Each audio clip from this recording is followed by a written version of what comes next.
Olá, meu nome é Manuel Gibson.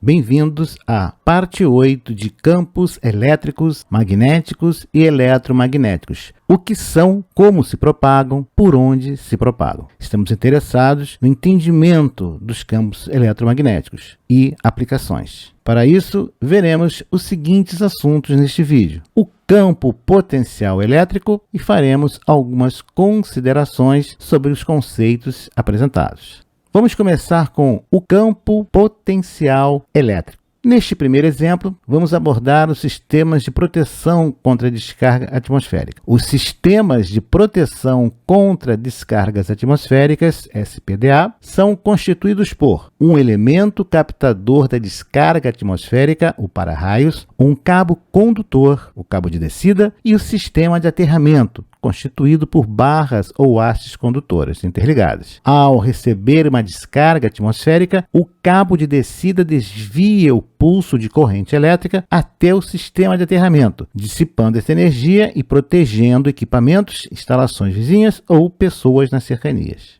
Aí temos uma figura simplificada, onde vemos o elemento captor, ou para-raios, o cabo condutor de descida e o sistema de aterramento constituído por um ou mais hastes de aterramento interligadas. Ao atingir a superfície da Terra, o pulso de corrente induz linhas de potencial elétrico em função da corrente e da condutividade do solo. Define-se, então, o potencial de passo como a diferença de potencial entre duas linhas equipotenciais afastadas da distância de um passo. Caso esta diferença ultrapasse determinado valor, poderá provocar lesões até mesmo fatais. O potencial de passo é um risco sempre presente em locais de alta tensão induzida, como, por exemplo, estações geradoras ou distribuidoras de energia elétrica, ou durante uma descarga elétrica no solo, o raio. Em estações de energia elétrica, diversas medidas são tomadas para reduzir-se tal risco ao mínimo. Temos na figura uma descarga elétrica atingindo um ponto, uma superfície. Temos um sistema de eixos coordenadas e a distância radial ρ. Em um solo homogêneo, poderíamos observar as linhas equipotenciais. Na queda do raio, nesse ponto, temos o potencial máximo. Conforme nos afastamos em direção ao infinito, uma distância muito longa, temos 0 volts de potencial elétrico. Então, a tensão mais alta está na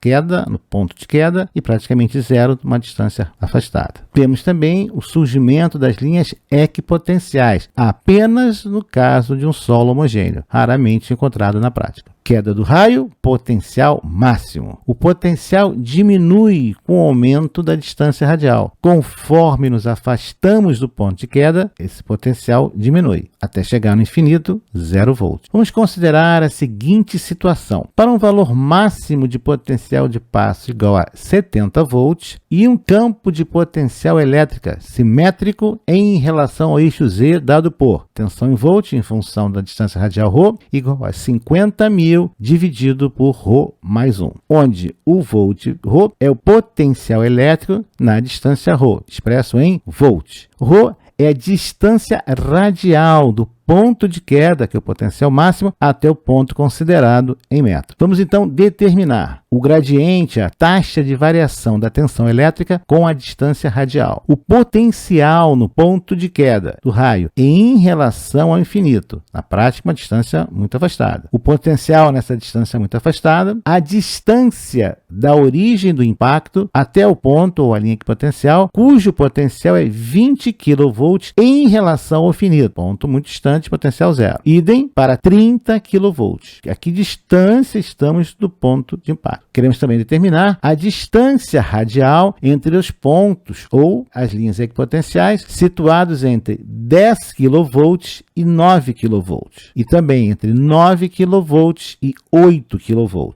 E a distância a partir da qual é seguro deslocar-se um passo de 10 centímetros na direção radial, afastando-se do ponto de queda do raio. a distância a partir da qual é seguro deslocar-se a um passo de 40 centímetros na direção radial, afastando-se do ponto de queda do raio. Nós temos agora a curva 50.000 sobre ρ mais 1. No eixo horizontal temos a distância, em escala logarítmica, 1, 10, 100, 1000 metros, 1 quilômetro, e iniciando no ponto de queda 0 com a tensão de 50.000 volts. Observamos que na distância de 1 metro, essa tensão agora é de 25 kV e vai descendo rapidamente, tendendo para 0 para distâncias muito longas. 1 metro, 25 kV. 1 quilômetro, vamos ver. Na esquerda dessa tabela, nós temos a distância radial, da distância do ponto de impacto ao ponto ou linha equipotencial de interesse. À direita, nós temos qual o potencial elétrico em relação ao infinito. É uma diferença de potencial.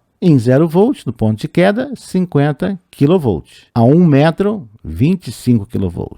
A 10 metros, pouco mais de 4,5 kV. 100 metros, pouco menos de 500 volts. 1 quilômetro, pouco menos de 50 volts. Então, você pode observar a rapidez com que nós estamos caindo em relação à distância. Conforme a distância aumenta, o potencial diminui. Vamos à solução. Primeiro, cálculo do gradiente da função potencial. Nós vamos trabalhar com coordenadas cilíndricas. A única variável é o raio. Vamos então achar derivada em relação ao raio, ρ, da função 50.000 sobre ρ mais 1. E nós encontramos menos 50.000 vezes ρ mais 1 elevado a menos 2. É uma taxa negativa. O campo aumenta na direção oposta ao vetor A. Conforme nos afastamos do ponto de queda, a tensão diminui. É isso que diz a equação. O potencial na origem, o ponto de queda, basta substituirmos ρ, a distância radial é igual a 0, e obtemos 50 kV.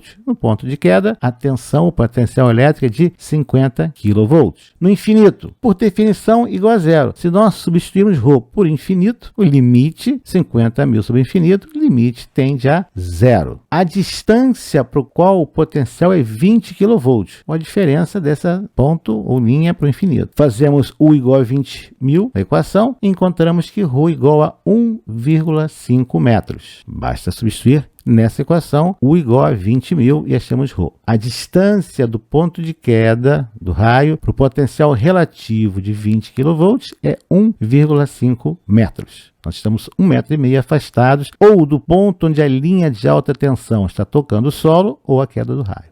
A distância para 30 kV, analogamente, colocamos na equação U igual a 30 kV e achamos que ρ igual a 0,67 ou 67 centímetros. Então, a distância do ponto de queda, da onde o raio, a linha de tensão está atingindo o solo, até onde tem 30 kV, temos uma distância de 67 centímetros. 67 centímetros afastados do ponto de queda do raio ou aonde a linha de alta tensão está tocando o solo. Aí, a tensão em relação ao infinito é 30 kV. Se nós mantivermos os dois pés exatamente sobre essa linha, a DDP é 0, mas o nosso potencial é 30 kV. Encoste em alguma coisa com potencial mais baixo e você vai ser percorrido por uma corrente. Para a tensão de 20 kV, vemos que a distância é de 150 centímetros. 1,5 metro. Nós nos afastamos mais do que o dobro do que para a tensão de 30 kV. Então, você vê que a tensão vai caindo rapidamente. Então, nesse ponto, nessa linha potencial, até o infinito, temos uma diferença de potencial de 20 kV.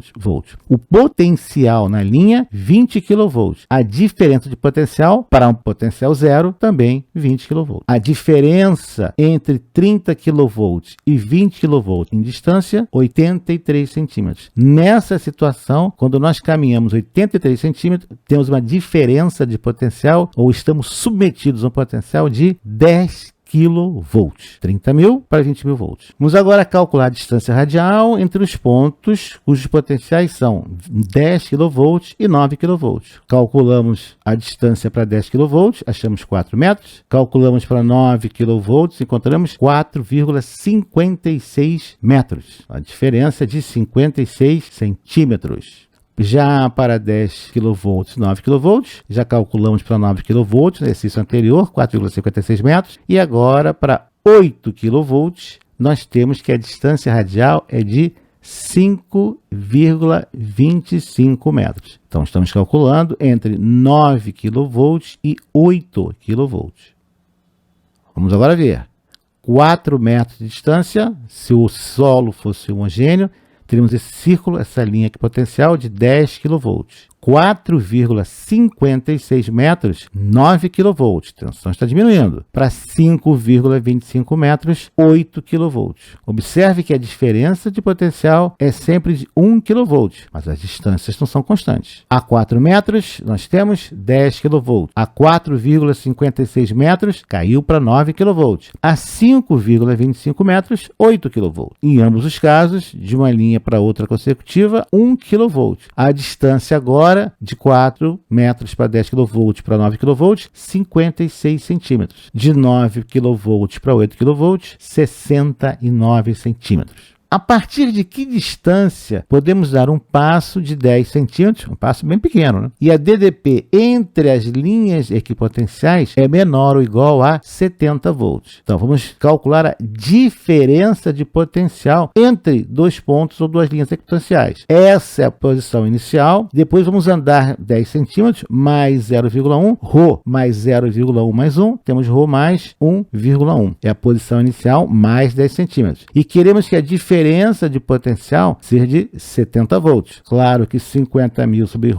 mais 1 é maior do que 50.000 sobre ρ mais 1,1. Vamos cair numa equação do segundo grau, faça em casa, o ρ ao quadrado mais 2,1p menos 70,32857143 igual a zero. Obtemos as raízes, só podemos ter um número positivo, que é uma distância. Então, temos que essa distância é 7,402 metros. É a menor distância a partir da queda do raio, em que nós podemos dar um passo de 10 centímetros e a diferença de potencial fica limitada a 70 volts. Então, o mínimo, 7,402 metros. 7 metros, 40,2 centímetros. Aí temos a situação. Nós estamos a 7,402, que é a distância mínima. Damos um passo de 10 centímetros, vamos até 7,502 metros e a DDP é de 70 volts. 10 centímetros de diferença, equivalente a 70 volts de diferença de potencial. Agora queremos dar um passo de 40 centímetros e a diferença de potencial limitada a 70 volts. Novamente fazemos uma conta, posição inicial